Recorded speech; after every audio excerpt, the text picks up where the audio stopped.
Hey guys, it's Barnhill. I'm just going to make a quick video so you guys know what to do in case we have trouble with this thing.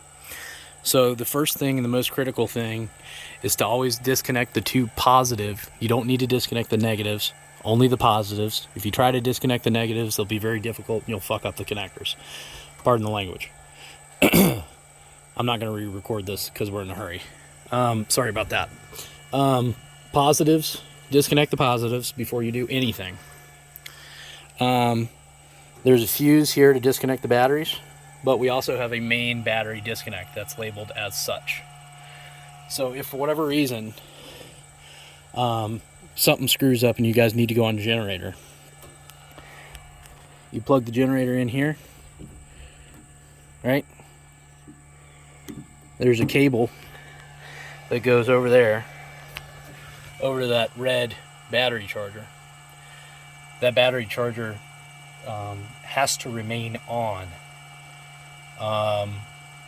while you have the batteries connected.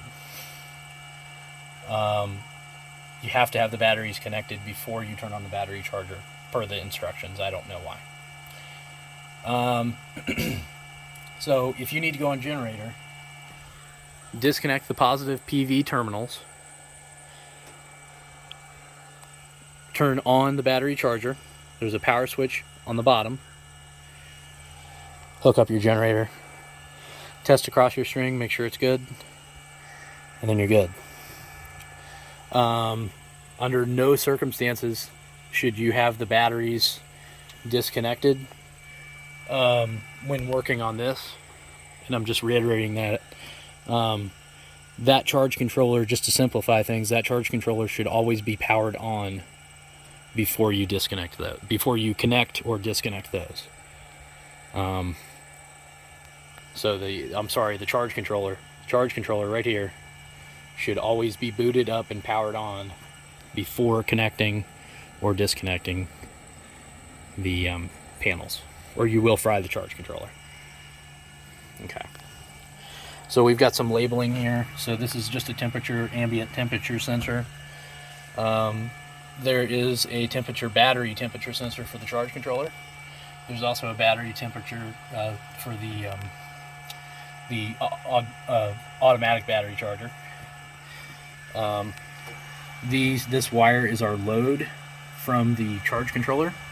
So that's going to these breakers, which are just simply daisy chained.